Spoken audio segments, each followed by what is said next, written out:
Semangat pagi teman-teman.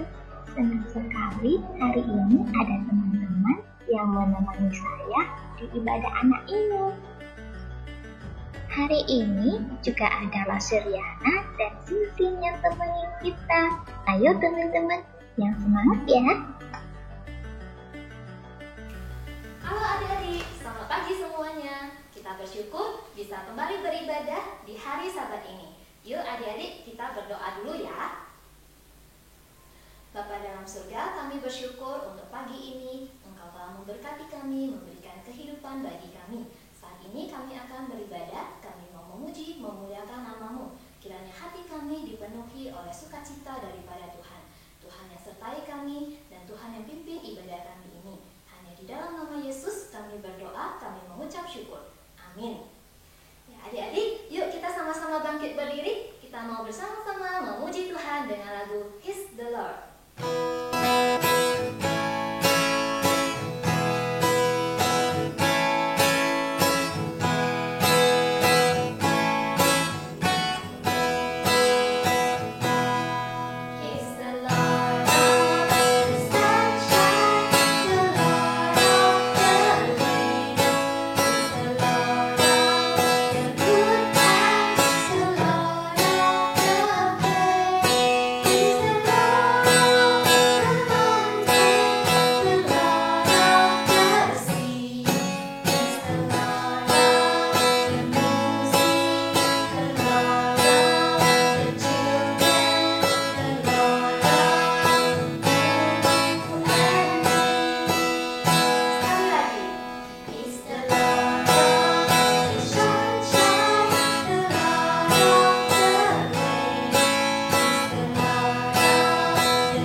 Sinar matahari yang memberikan sunshine, yang memberikan hujan kepada kita, semuanya bermanfaat untuk kita. Allah kita juga adalah Allah yang menciptakan gunung, sungai, laut, dan semua yang ada di alam semesta ini. Allah kita adalah Allah yang maha kuasa, Allah yang berkuasa, Allah yang bisa melakukan segala sesuatu. Tidak ada yang tidak mungkin untuk Allah kita.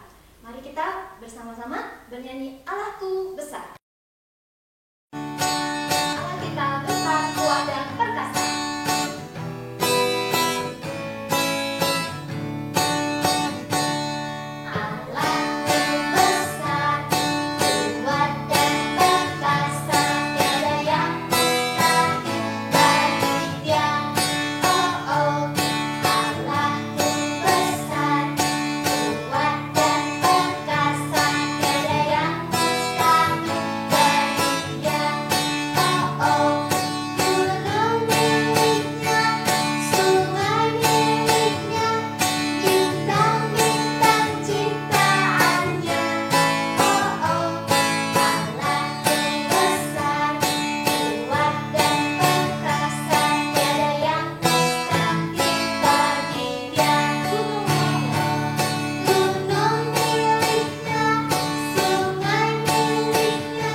Memelihara hidup kita sampai saat ini.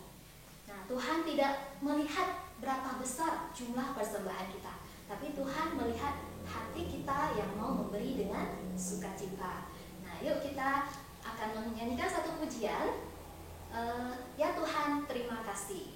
Adik-adik boleh memberikan persembahan melalui bantuan dari Papa Mama dengan cara transfer ataupun scan QR Code yang ada di layar ini.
Bapak, terima kasih. Kami punya kesempatan untuk memberi, untuk mempersembahkan yang terbaik untuk melayani dan juga untuk memuliakan nama Tuhan. Tuhan, kami bersyukur juga untuk kebaikan Tuhan, untuk pemeliharaan Tuhan, penyertaan Tuhan dalam hidup kami. Saat ini kami akan mendengarkan firman-Mu. Tuhan juga yang menolong kami, berikan kepada kami telinga yang mau mendengar dengan baik, dan juga tolong kami untuk bisa mengerti firman-Mu. Inilah doa kami berdoa hanya di dalam nama Tuhan Yesus. Amin. Adik-adik, sebelum Lause cerita, Lause mau bertanya sesuatu. Nah, di tangan Lause ada sebuah batu kerikil yang kecil. Nah, Lause mau memasukkan batu ini ke dalam sebuah wadah berisi air. Nah, Lause mau bertanya, apa yang akan terjadi dengan batu kerikil tadi jika Lause masukkan ke dalam air ini? Ada yang bisa menjawab? Iya, benar. Batu ini tentu akan tenggelam, masuk ke dalam air, lalu langsung ke dasar wadahnya, tenggelam. Nah, sekarang Lause mau tanya, apakah mungkin satu batu kerikil ini bisa mengapung di permukaan air? Bisa? Tidak mungkin ya, pasti tenggelam ke dalam ya. Tapi Lause bilang bisa. Adik-adik, bangsa Israel adalah bangsa pilihan Tuhan, bangsa yang dikasihi oleh Tuhan. Tapi suatu ketika bangsa Israel ini mereka memberontak, mereka melawan Allah dengan cara apa? Mereka menyembah patung-patung, menyembah dewa-dewa lain. Mereka tidak menyembah kepada Tuhan. Karena itu Tuhan menghukum mereka. Tuhan menghukum mereka melalui satu bangsa yang namanya bangsa Midian. Bangsa Midian datang memerangi mereka, lalu Israel terpukul kalah, dan akhirnya bangsa Midian ini menguasai bangsa Israel selama 7 tahun. Jadi selama 7 tahun ini bangsa Israel hidupnya sangat menderita karena mereka menabur, mereka menanam, tapi begitu mereka menanam, bangsa Midian langsung datang, lalu menyuruh mereka pergi, mengusir mereka, menindas mereka, menganiaya mereka, sehingga hasilnya bukan untuk mereka. Hasil tanam mereka diberikan kepada orang-orang Midian yang menguasai mereka. Bangsa Israel sangat melarat, sangat miskin, sangat tertindas, sangat menderita. Nah, karena mereka takut kepada bangsa Midian, nah mereka akhirnya membuat tempat perlindungan berupa gua-gua, kubu-kubu yang ada di bukit-bukit. Nah, disitulah mereka sembunyi-sembunyi mengirik gandum supaya mereka punya makanan. Nah, setelah sekian lama mereka hidup seperti itu, akhirnya mereka sadar bahwa mereka sudah berdosa kepada Tuhan. Mereka mau kembali kepada Tuhan. Mereka berseru kepada Tuhan, Tuhan tolong kami dari bangsa Midian ini. Kami mau menyembah Tuhan. Lalu suatu hari ada seorang anak muda yang sedang mengirik gandum di depan gua. Tiba-tiba ada seorang malaikat yang datang bertemu dengannya. Malaikat Tuhan berkata seperti ini, Gideon, aku menyertai bangsa Israel. Lalu Gideon menjawab, Tuhan, bagaimana engkau bilang engkau menyertai kami? Coba lihat keadaan kita saat ini, ditindas, melarat, menderita. Apa bukti penyertaan Tuhan? Lalu Tuhan berkata lagi seperti ini, Gideon, pergilah, selamatkanlah bangsa Israel. Lalu Gideon menjawab, Saya? Gak salah Tuhan. Saya ini dari suku yang paling kecil. Lalu di dalam keluargaku, aku juga yang paling muda. Bagaimana saya bisa selamatkan bangsa Israel yang begitu besar? Dengan apa aku bisa selamatkan mereka? Tuhan berkata, Gideon, bukankah aku menyertai engkau? Pergilah, engkau pasti mengalahkan orang Midian. Lalu Gideon menjawab, Tuhan, kalau memang benar engkau mengutus aku, engkau memanggil aku, tunggu sebentar di sini ya. Saya mau mengambil persembahan. Tunggu sebentar ya. Lalu Gideon pergi menyiapkan persembahan. Dia mengolah anak kambing, dia mengolah roti, lalu dia bawa ke hadapan malaikat Tuhan itu. Malaikat Tuhan itu masih menunggu di sana. Lalu Gideon menyampaikan persembahannya. Lalu malaikat Tuhan berkata lagi, Ambillah roti dan daging itu, letakkanlah di atas batu ini. Lalu Gideon meletakkan persembahannya di depan. Lalu malaikat Tuhan mengulurkan tongkat yang ada di tangannya mengenai daging dan roti persembahan dari Gideon. Nah, tiba-tiba ada api yang muncul, memakan habis semua persembahan dari Gideon, memakan habis semua roti dan daging itu. Lalu seketika malaikat Tuhan langsung menghilang. Nah, saat itu Gideon baru percaya, baru yakin, ya benar, ini Tuhan yang memanggilku.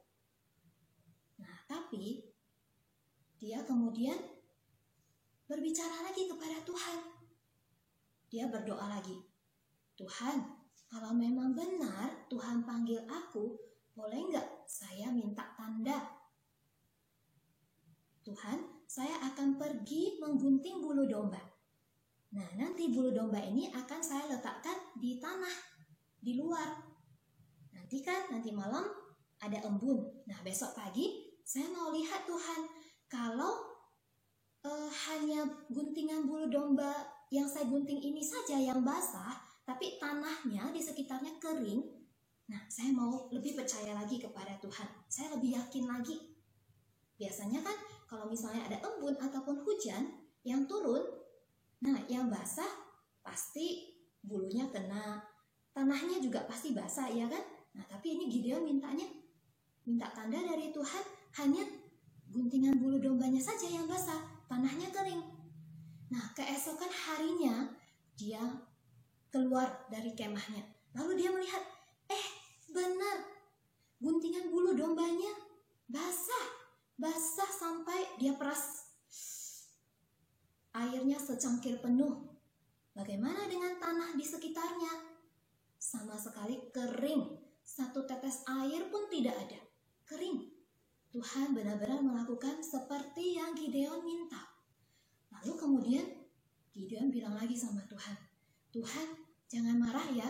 Sekali lagi saya minta tanda. Sekarang saya gunting lagi bulu domba.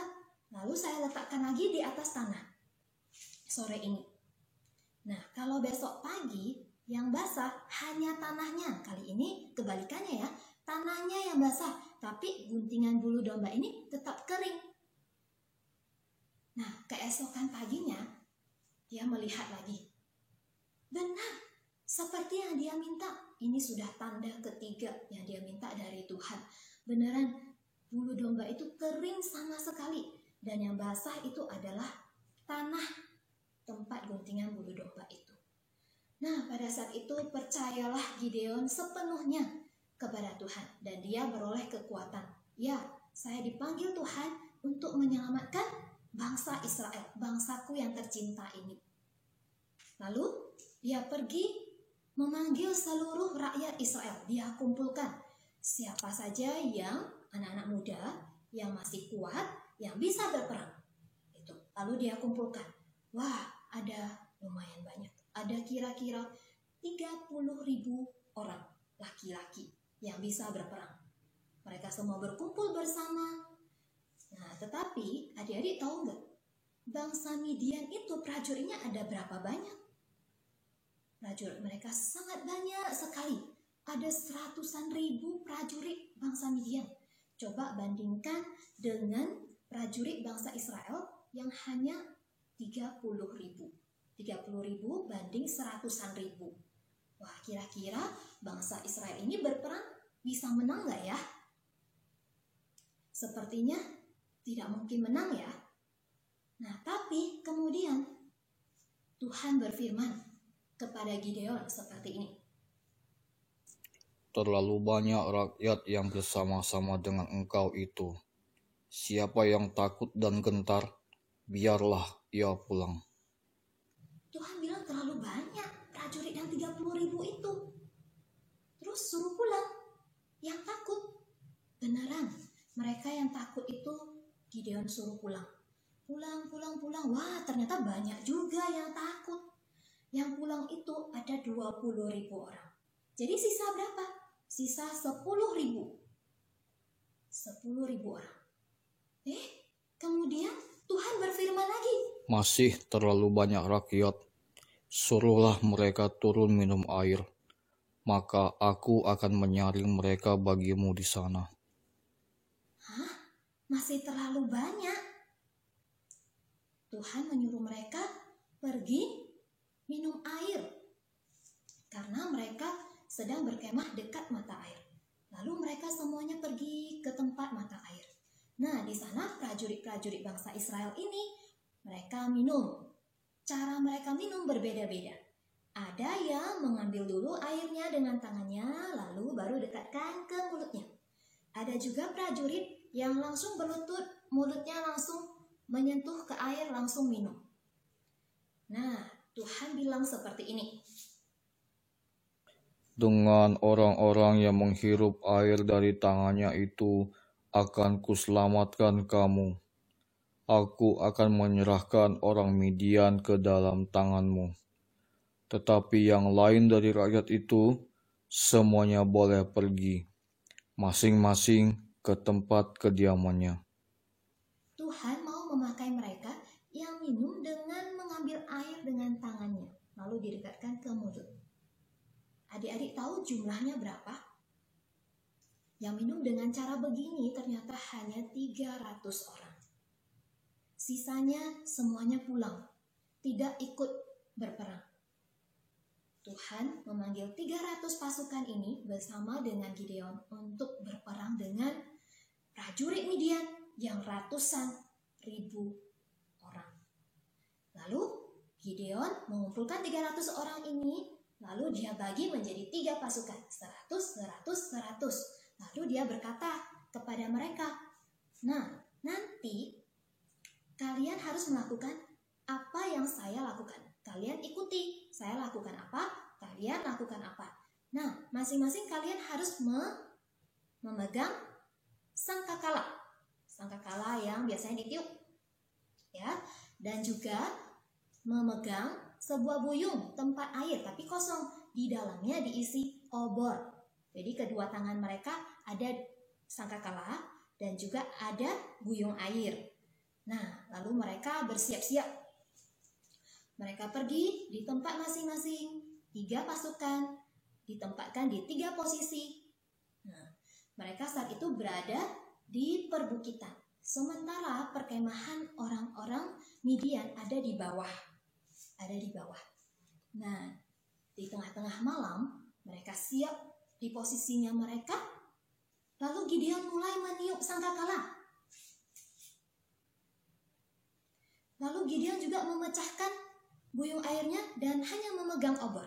Jadi, tangan kanan memegang sangkakala, tangan kiri memegang obor. Semua prajurit bangsa Israel mengikuti Gideon. Semuanya memegang obor, semuanya memegang dan juga meniup sangkakala. Pada saat mereka semuanya meniup sangkakala secara bersama-sama, apa yang terjadi, adik-adik? Di tengah malam itu, pasukan-pasukan orang Midian semuanya bangun, lalu mereka bingung, lalu mereka ambil pedang mereka, malam-malam gelap-gelap, lalu mereka kocar-kacir. Pedang yang satu diarahkan ke orang lain, kepada sebenarnya temannya sendiri juga. Jadi mereka akhirnya saling pedang-pedangan, saling bunuh-membunuh. Ketika mereka kucar-kacir, bingung sendiri, mereka juga berusaha untuk segera melarikan diri supaya diri mereka selamat. Nah, pada saat itu langsunglah prajurit bangsa Israel pergi turun dari bukit, menyerbu mereka, menyerang mereka, dan akhirnya berhasil mengalahkan mereka. Adik-adik tahu, bangsa Midian itu semuanya terkalahkan. Dan prajurit orang Midian yang tewas ada berapa? Ada 120.000 orang. Tuhan memakai 300 pasukan bangsa Israel untuk mengalahkan dan menewaskan 120 orang bangsa Midian. Bukankah Allah itu Allah yang berkuasa? Setelah itu, akhirnya mereka menang dan mereka berhasil menaklukkan orang Midian. Dan hidup mereka kembali normal seperti biasa. Bangsa Israel merasakan keamanan dan kenyamanan tanpa perang selama 40 tahun. Nah, adik-adik, sekarang kita kembali ke batu kecil ini. Nah, tadi kalau kita masukkan batu kecil ini ke dalam wadah berisi air, maka dia akan tenggelam. Benar, batu ini akan tenggelam kalau dia sendiri masuk ke dalam air. Tapi batu ini bisa mengapung di permukaan air ketika ada sesuatu yang bersama dengan dia, yang membantu dia untuk mengapung. Coba kita lihat ya. Tada! Nah, sekarang batunya sudah bisa mengapung di atas air. Kenapa? Karena ada piring plastik yang warna kuning ini yang bersama-sama dengan dia, sehingga dia bisa mengapung. Batu ini seperti kita dan Gideon. Gideon yang merasa dirinya tidak bisa apa-apa, dirinya yang masih muda, gak bisa diutus Tuhan untuk menyelamatkan bangsa Israel yang begitu banyak. Tapi Tuhan bilang Tuhan menyertainya. Tuhan bahkan bisa memakainya secara luar biasa, meskipun dia merasa dirinya kecil, gak bisa apa-apa. Nah, Tuhan bahkan bisa menolongnya, menyelamatkan bangsa Israel hanya dengan prajurit yang 300 orang bisa mengalahkan 100.000 bangsa Midian. Hebat kan? Nah, kenapa? Karena ada Tuhan yang menyertai. Begitu juga dengan kita. Kita tidak perlu takut. Kita tidak perlu merasa, saya nggak bisa. Kalau ada Tuhan yang beserta dengan kita bisa melakukan semuanya. Bersama dengan Tuhan, kita bisa. Amin. Adik-adik, mari kita berdoa. Tuhan, seperti batu yang bisa terapung karena ada piring yang menopangnya, demikian juga Tuhan menyertai dan menopang kami. Seperti Tuhan menyertai Gideon, demikian juga Tuhan bersama-sama dengan kami dan memampukan kami. Kami bisa bukan karena diri kami sendiri hebat, tetapi karena ada Tuhan yang bersama dengan kami. Kami bersyukur memiliki Tuhan yang Maha Kuasa. Tolong kami untuk menjadi anak yang taat dan selalu percaya kepada Tuhan. Dalam nama Yesus kami berdoa. Amin. Ternyata Tuhan menyertai kita, selalu bersama-sama dengan kita. Yuhu, bersama Tuhan kita pasti bisa. Sampai ketemu minggu depan teman-teman. Dadah!